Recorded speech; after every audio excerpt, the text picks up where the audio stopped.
శ్రీ గురుభ్యో నమః. 2024 నవంబర్ 21వ తేదీ గురువారంతో ప్రారంభమై 30వ తేదీ శనివారంతో అంతమయ్యేటువంటి నవంబర్ నెల చివరి 10 రోజుల్లో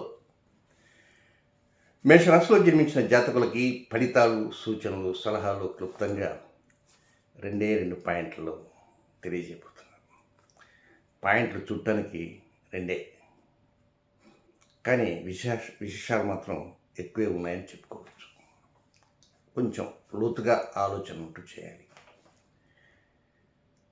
ఇక నవంబర్ 21వ తేదీ ఉదయం నుంచి 25వ తేదీ ఉదయం 5 గంటల 2 నిమిషాల వరకు ఉన్నటువంటి సమయం అంతా కూడా అసలు ఏం చేయాలి, ఏ ప్రయత్నాలు దేనికోసం చేయాలి, ఉద్యోగం కోసం ఏం ప్రయత్నం చేయాలి, వ్యాపారాల కోసం ఏం ప్రయత్నం చేయాలి, సంతానం కోసం ఏం ప్రయత్నం చేయాలి, అసలు ఈ ప్రయత్నం మేము ఇంతవరకు చేస్తున్నా కూడా ఎందుకు ముందుకు వెళ్ళటం లేదు, ఎక్కడ తేడా కొట్టింది, మరి అన్ని రకాలుగా అనుకూలతలుగా పై అధికారులతో కానీ సహ ఉద్యోగులు కానీ అనుకూలంగా ఉన్నప్పటికీ కూడా మనకు వారు ఎందుకు శత్రువులు అవుతున్నారు, సమయానికి వారు చెప్పినట్లుగా పై అధికారులకి అన్ని ప్రయత్నాల్లో నేను నా పని తీరునంతా ప్రదర్శించినప్పటికీ కూడా నన్ను ఎందుకు పక్కన పెడుతున్నారు, ఇలాంటి అంశాలపైన మీరు మీ మస్తిష్కంలో అలా తిరుగుతుంటాయి. నిజమే, ఒక్కోసారి అనిపిస్తుంటుంది, చేసే వ్యాపారంలో ఇబ్బందులు ఏమైనా ఉన్నాయా, సహ ఉద్యోగులు సహ పార్ట్నర్స్ ఉంటారు కదా, కో పార్ట్నర్స్తో వాళ్ళ ఇబ్బందులు ఉన్నాయా, లేక మనం ఒక్కనే చేసుకుంటున్నాం కదా వ్యాపారం, మన వ్యాపారంలో ఏమన్నా సమస్యలు ఉన్నాయా, లేక ఎందుకు ఆదాయం కనబట్టలేదు, మరి వాళ్ళకి కనపడుతుంది మనకు కనపడలేదు, అది వ్యాపారంలో కావచ్చు, ఉద్యోగంలో కావచ్చు, లేక నిరుద్యోగులుగా ఉన్నవారు కావచ్చు, ఎన్ని ప్రయత్నం చేసినా ఉద్యోగం ఎందుకు రావటం లేదు. కాబట్టి లోపం ఎక్కడ ఉంది, లోపం అనేది ఎక్కడ ఉంది, నా ప్రవర్తన తీరులో ఉందా, నా ఆలోచన దృక్పథంలో ఉందా, లేక గ్రహ సంచార స్థితిగతులు అనుకూలించటం లేదా, మరి ఇన్ని రకాల కోణాల్లో ఎన్ని ప్రయత్నాలు చేస్తున్నా ఎందుకు ఫెయిల్ అయిపోతున్నాం, ఇవన్నీ కూడా సినిమా రీల్ తిరిగినట్టుగా తిరుగుతుంటాయి. ఈ సమయంలోనే మీ ఆలోచనలు కొంచెం పదును పెట్టాలి, మీ ఆలోచనలకి పదును పెట్టాలి. అందుకే నవంబర్ 28వ తేదీ గురువారం ఒక చిన్న పరిహారం ఉంటుంది. ఆ పరిహారం కొంచెం పొడవుగా ఉంటుంది కనుక దాని ప్రత్యేక వీడియో ఇస్తాను, ఆ వీడియో చూడండి. నవంబర్ 28 గురువారం. అలాగే నవంబర్ 21వ తేదీ కూడా గురువారమే.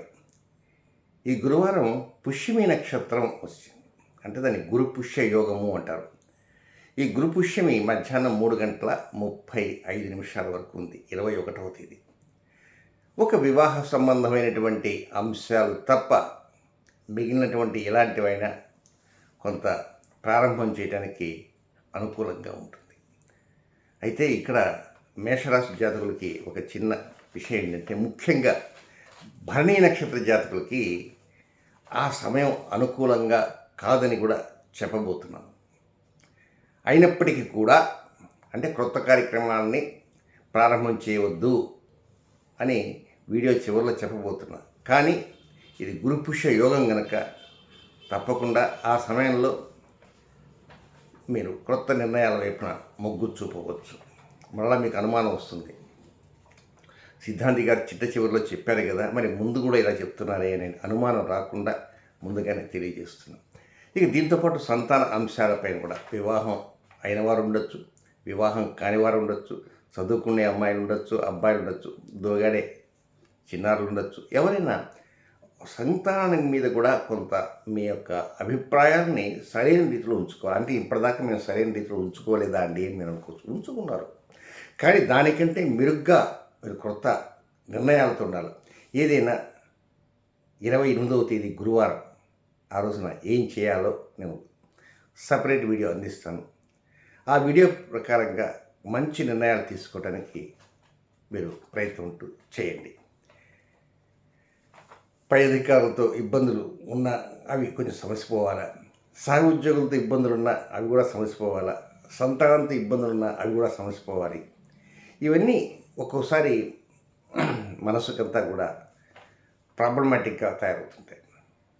ఏ పని చేయాలో ఒక్కోసారి అవే గుర్తొస్తుంటాయి. ప్రమోషన్ కోసం ప్రయత్నం చేస్తుంటే ప్రమోషన్ రాకపోక ఒకసారి డిమోషన్ కూడా జరుగుతుంటుంది. ట్రాన్స్ఫర్ కోసం ప్రయత్నం చేస్తే ట్రాన్స్ఫర్ అయినా కూడా ఎక్కడో ఒక పనికి మాలినటువంటి ప్రాంతానికి వేసేస్తారు. అక్కడ పోలేక ఒక్కోసారి ప్రైవేట్ వాళ్ళు అయితే చాలా ఇబ్బంది పడుతుంటారు. ప్రభుత్వ ఉద్యోగులు కూడా ఒక్కోసారి ఏం చేస్తారు, తప్పదు. రాజీనామా ఇస్తే తిరిగి ఉద్యోగం దొరకడం కూడా కష్టంగా ఉంటుంది. కనుక ఏదైనా కొంత కష్టపడుతూ ఎదుటివారిని దూషించకుండా, పై అధికారులు దూషించకుండా, నోట్ ద పాయింట్, పై అధికారులను దూషించకుండా, సహ ఉద్యోగులను కూడా దూషించకుండా, దూషించడం అంటే వాళ్ళకి ఎదురుగా ఉండి దూషించడం కాదు, మీ మనసులో కూడా ఏదో జరుగుతున్నది, అంతా భగవంతుడే చూస్తాడు. సహ ఉద్యోగులు వారు ఇబ్బంది పెడుతున్నారు అంటే నాలో ఏదో లోపం ఉందేమో, అలాగే పై అధికారులు ఏదైనా ఇబ్బందులు పెడుతున్నారు, నాలో ఏమైనా లోపం ఉందేమో, కాబట్టి నేను అనుకువగా ఉండాలి, వారి తప్పేం లేదు అనే రీతిలోనే మీ ఆలోచన ఉండాలి తప్ప వాడు అంత ఎలాగైనా చూడాలా. నాకు ఒక మినిస్టర్ గారు తెలుసు, ఆ మినిస్టర్ గారు చెప్పి ఇతగాడిని ఎక్కడికైనా ట్రాన్స్ఫర్ చేస్తే బాగుండు, ఇలాంటి కుతంత్రాలకు దొరికి మాత్రం వెళ్ళవద్దు. ఏదైనా అవతల వారు దుర్మార్గులు అనుకోండి కాసేపు, కానీ మీరు కూడా ఎందుకు దుర్మార్గంగా ఆలోచన చేయాలి? కనుక వారు దుర్మార్గంగా ఆలోచన చేస్తున్నారు కంటే మనం కూడా దుర్మార్గంగా ఆలోచన చేస్తే కష్టం. కాబట్టి సన్మార్గంలోనే మీ ఆలోచన అంటూ చేయండి. ఎట్లయినా సరే పై అధికారుల యొక్క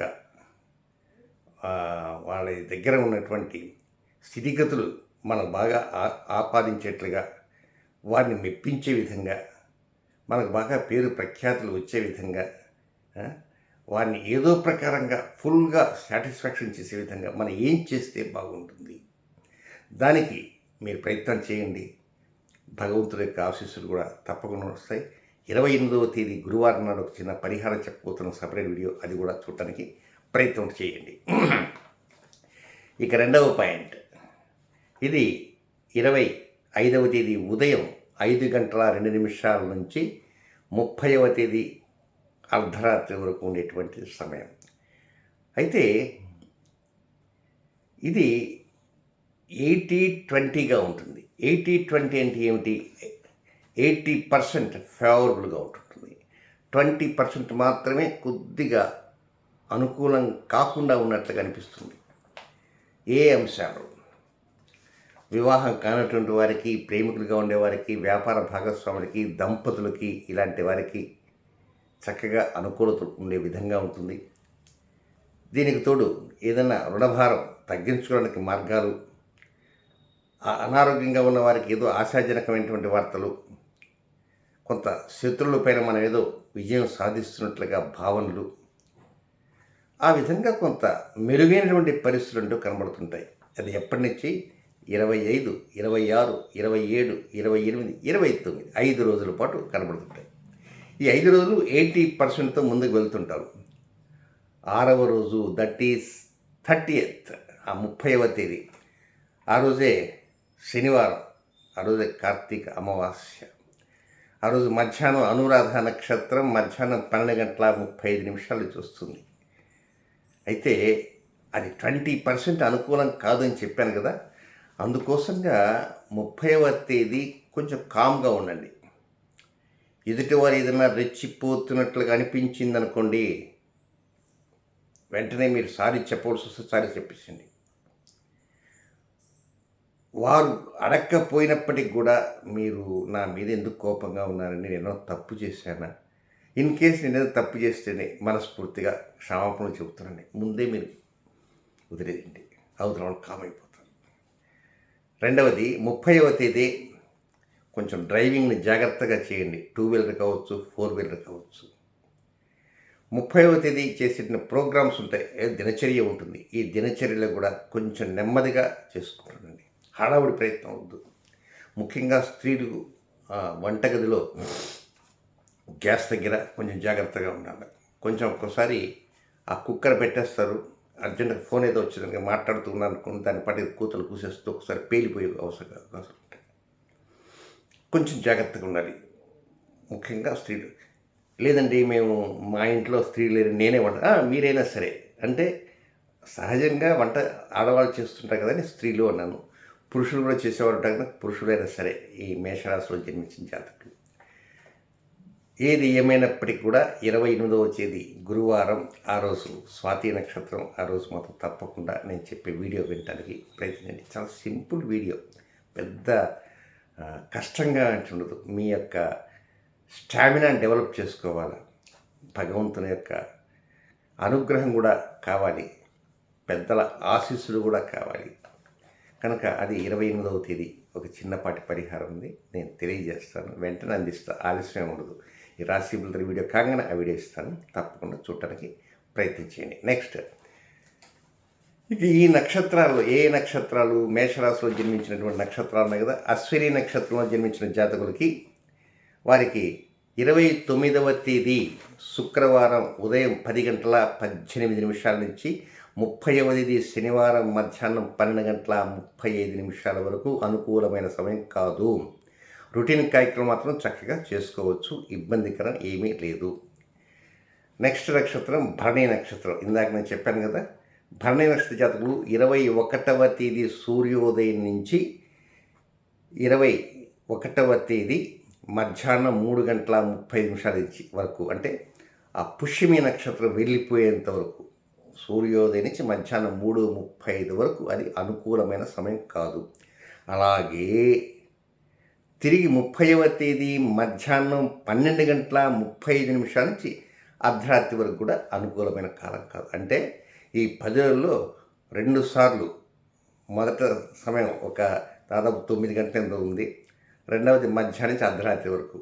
మరొకసారి చెబుతాను, భరణి నక్షత్ర జాతకుల టైం 21వ తేదీ సూర్యోదయం నుంచి మధ్యాహ్నం 3:35 వరకు, తిరిగి 30వ తేదీ మధ్యాహ్నం 12:35 నుంచి అర్ధరాత్రి వరకు. ఇలాగే ధనుసు రాశిలో ఒక నక్షత్రానికి, సింహరాశిలో నక్షత్రానికి కూడా ఆ గురు పుష్యయోగం సమయంలోనే ఈ సమయం దొరుకుతుంది. కనుక గురు పుష్యయోగంలో కొత్త నిర్ణయాలు తీసుకోవడానికి ప్రయత్నం చేయండి. మామూలు నిర్ణయాలు మాత్రం సాదాసీదాగా వెళ్ళిపోవడానికి ప్రయత్నించండి. ఇక నెక్స్ట్, కృత్తికా నక్షత్రం మొదటి పాదంలో జన్మించినటువంటి మేషరాశి జాతకులకి 21వ తేదీ గురువారం మధ్యాహ్నం 3:35 నుంచి 22వ తేదీ శుక్రవారం సాయంత్రం 5:10 వరకు వారికి అనుకూల సమయం కాదని మాత్రం గ్రహించండి. ఇక చిన్న ముఖ్య గమనిక, నేను తిరుపతిలో ఒక 2 రోజుల పాటు అపాయింట్మెంట్స్ ఇస్తానని చెప్పాను కదా, ఫోన్ కాల్స్ విపరీతంగా వస్తున్నాయి. అంతమందిని ఈ 2 రోజుల్లో కవర్ చేయడం కష్టం కనుక వారి కోరిక మేరకు జనవరి నెలలో కూడా మొదటి వారంలో తప్పకుండా ఒక 2 లేక 3 రోజులు ప్రత్యేకంగా అపాయింట్మెంట్స్ ఇవ్వగలను. 2026 జనవరి నెలలో కూడా అపాయింట్మెంట్స్ ఇవ్వగలను. కనుక అవసరమైన వారు ఆ సమయాన్ని వినియోగించుకోవచ్చు. కాంటాక్ట్ చేయవలసిన నెంబర్లు 9348632385. మరొకసారి 9348632385. శుభం.